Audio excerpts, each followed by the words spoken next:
Substack Q&A, Jonathan Haidt's Anxious Generation. Every generation of adults thinks the next is growing up in a broken world. It is the story of humanity, says Jonathan Haidt, author of a new book on youth mental illness epidemic called The Anxious Generation. Returning to his roots as a professor of moral psychology after a perhaps uncomfortable foray into the center of America's culture wars, Haidt's new work describes a great rewiring of childhood, whose most frightening feature is its alacrity. In less than 10 years, Americans went from nearly 8 in 10 teens not having smartphones to the inverse. By 2022, 46% reported being almost constantly online, many steeped in digital addictions causing depression, dysphoria, suicidation. A parent reading The Anxious Generation will feel like a dental patient shown 2 hours of oral health disaster photos. What makes this scare tale different? After all, Haidt says, these concerns are usually a groundless moral panic. The "You're Screwed Up Kids" theme has long been a go-to scare cliché for booksellers and magazine editors, who hooked nervous parents in supermarket checkout lines or doctors' waiting rooms with headlines like "Teens and AIDS," "How well do you know your kid?" and "Children having children." No media consumer is an easier mark than the guilt-ridden parent, whose preservations about not paying enough attention can be amplified a millionfold by graphic pop culture warnings about teen temptations, from mod culture back in the day to fantasy games, remember mazes and monsters? To guns to Satanism to hookup culture. What's so different about leaving kids to spend 7 hours a day on screens? A lot, you'll conclude after reading The Anxious Generation. While there are plenty fake groundless moral panics, there have been a few huge ones that were justified, says Haidt, and the digital revolution created one. The introduction of the world-changing products from Silicon Valley in the internet age had far-reaching implications for the world, with smatterings of good and bad for adults, but for younger heads, the screen revolution presented first as an addiction issue. The Great Rewiring replaced skinned knees, sleepovers, and fights behind the Dairy Queen with formative years in self-enforced sensory deprivation, experiencing life forever elsewhere, as MIT's Sherry Tuckle put it. Haidt is convincing when he argues this screen-dominated upbringing delays neurological development and compounds conventional teen nihilism and depression, necessitating action in the form of a "no smartphones until high school" movement. Haidt is an interesting figure. He's good at the activist role, with the diagnostic chops to define national problems and the organizational stamina to lead concrete reform efforts. Not many writers possess both attributes. In 2015, he co-founded the Heterodox Academy with law professor Nicholas Quinn Rosencrantz and Emory University grad Chris Martin. The effort to try to counteract viewpoint diversity issues on campuses made him a bête noire to campus progressives, who made him an almost banished figure, and became further convinced of reactionary treachery when in 2018 he co-published The Coddling of the American Mind with fellow Substacker Greg Lukianoff.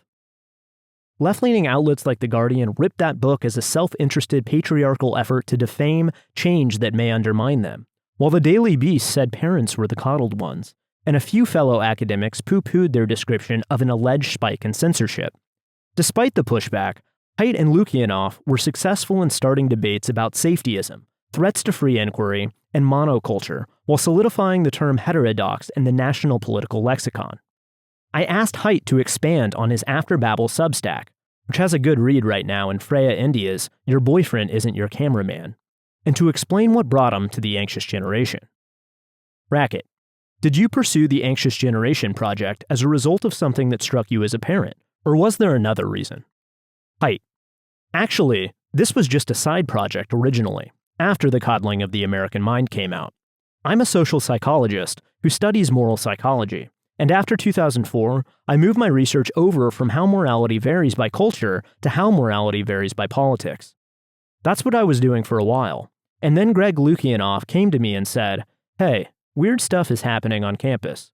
I'd begun to see it myself, so I took a detour to write The Coddling of the American Mind in the form of an Atlantic article with Greg in 2015. Then I thought I was going to get back to my big book on capitalism and morality, which I got the contract to write now that I was a professor at a business school. But things kept getting worse on campus, so Greg and I turned the article into a book. So Anxious Generation is a bit of a return to your original discipline, after a detour. Haidt. Not exactly. I studied moral psychology. I was going to go from politics to the moral psychology of economics, but then the university started melting down. So I began to focus on the university as a social and moral system, That's when I founded Heterodox Academy, because when you have intimidation in a scientific community, you automatically and immediately get bad science, and I could see that happening. So I co-founded Heterodox Academy in 2015 to advocate for viewpoint diversity. But it was the 2015 Halloween Nicholas Christakis affair at Yale that really marked the beginning of the university meltdown that led directly and inexorably to the December 5th, 2023 hearing where the three presidents of three major universities were humiliated on national TV. So after we wrote The Coddling of the American Mind, I started getting back to my book on capitalism. But this was like 2020, 2021, which were just crazy years. I kept having ideas about why our country is fucking insane that I wanted to write about. The point is, I think the world has been going insane since around 2014, and I've been studying various aspects of it. I had a lot of ideas for essays to write in The Atlantic, and I submitted them as ideas, and Jeff Goldberg said, "Don't write 8 essays, write one big one." And so that became an essay I wrote about why the past 10 years of American life have been uniquely stupid, and that became the origin of the Babel metaphor. Then I got a contract to write that book, but the teen mental health crisis kept getting worse and worse. And this was just a side research project, and I'm not an expert in teen mental health.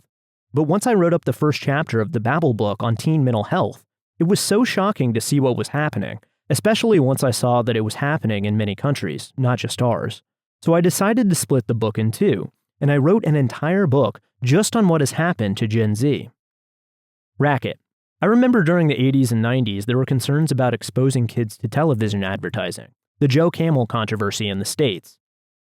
And in Europe, they went so far as to pass laws against certain kinds of advertising targeting children. How are these problems more extreme than the television saturation problem? Haidt. So when society gets alarmed by whatever the kids are doing, that's normal. And usually, it's a groundless moral panic. But not always. Just because it usually is doesn't mean that it always is. There have been a few huge ones that were justified. I believe this is very similar to leaded gas, where we have evidence of its hugely negative effect on the intelligence and behavior of an entire generation. And another difference is that past moral panics have been fueled by stories that are often untrue about rare and violent episodes. So a kid smoked reefer and then he stabbed his parents. It happened, maybe it didn't, but it's one story. This time is different because more than a third of our kids are now depressed and anxious, especially girls.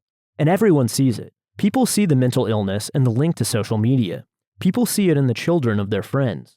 This is not fueled by rare or untrue stories.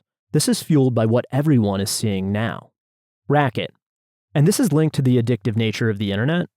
Haidt. Not exactly. The internet itself is not so dangerous, and people can grow up in fearful environments and not be depressed and anxious. My argument in the book is that we underwent a great rewiring of childhood between 2010 and 2015. Children need to play, and childhood was always play-based, from time immemorial up through the 90s, when it began to fade away. But even as late as 2010, almost all kids had flip phones, if any. They don't have a smartphone, and they still sometimes do things together. They still get together physically with their friends.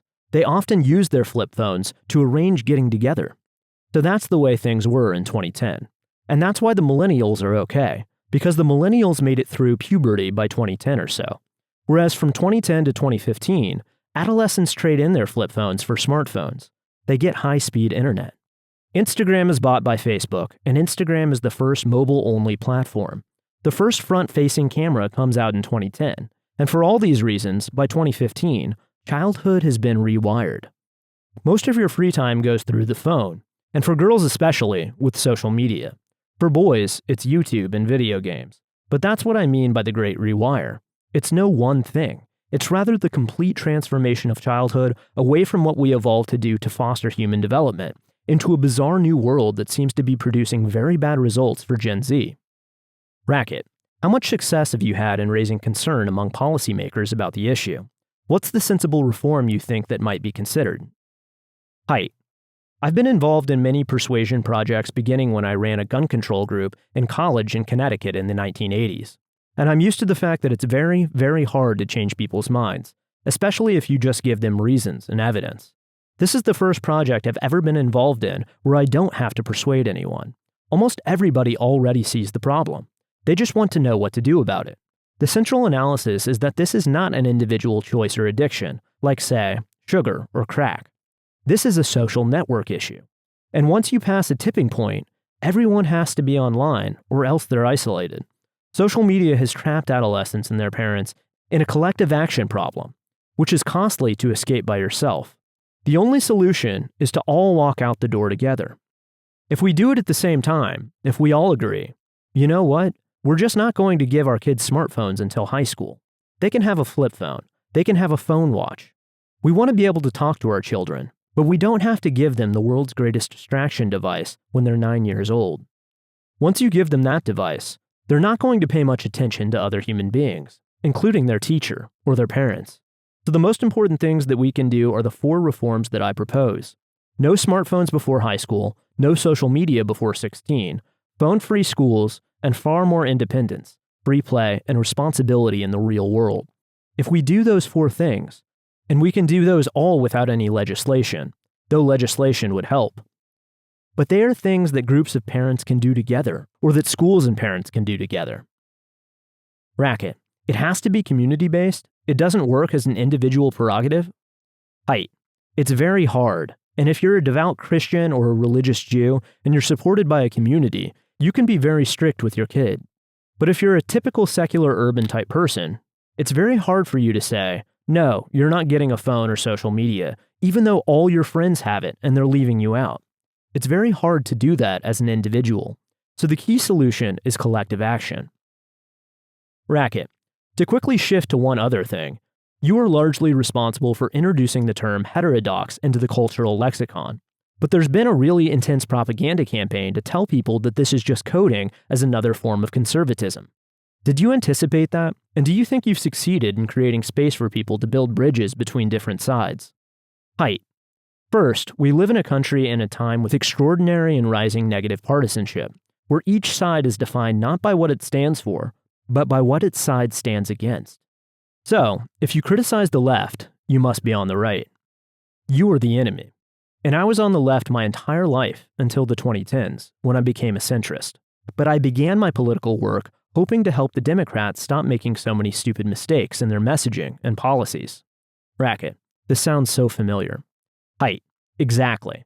Because that's what most of the heterodox people are. I mean, you can talk about some true conservatives like Ben Shapiro, but the great majority of us in the heterodox space used to be Democrats, libertarians, centrists. And when you critique a problem on your side, the result is not often gratitude. It's usually that you're banished. And that's what's happened to me. I shouldn't say banished. I've not been banished, but I am frequently criticized by people on the left who have not read my books and will not read them. That's been a surprising thing. There's been no real critique of me from the left because it seems that purity laws seem to prevent activists on the left from actually reading anything I've written. So, they say bad things about me, but I'm still waiting for a critique of the coddling of the American mind. Nobody has actually even written an essay saying why we're wrong. Racket. Just that you're bad. Haidt. Right. And as to the second point, while I didn't exactly anticipate it, it sure makes sense from the point of view of moral psychology that if you critique illiberalism on the left, you'll be hated by the left. And if you critique illiberalism on the right, you'll be hated by the right. So the Republican Party has banished almost all of its moderates. And while the Democratic Party still has plenty of moderates in Congress, in the culture zones like in the university, it's just really made it hard for dissent to happen. You always get structural stupidity, silencing. Dissent is the direct cause of structural stupidity. And boy, has the Academy and many other progressive institutions gotten stupid since 2015. And again, that's what we saw in the hearing room in Congress on December 5th. Racket. What can people expect to read at After Babel? Haidt. What I can say is for this year, we're going to be focusing on the teen mental health crisis and the role of smartphones. And we'll be focusing on the story that is the decline of the play-based childhood and the rise of the phone-based childhood. We'll be looking at policy solutions. We'll be looking at tech solutions, and we'll have a lot of advice for parents from other parents. We will also be developing the Babel idea, which is that social media or the new digital environment that became super viral after 2009 might be incompatible with liberal democracy. And if liberal democracy is to survive, we have to figure out how to adapt, how to either mitigate the effects of the technology, strengthen our democratic institutions, or rethink what it means to have a democracy in the digital age. Racket. Thanks, John. Haidt. Thank you. Thanks for listening to the audio version of this article. For more, visit racket.news.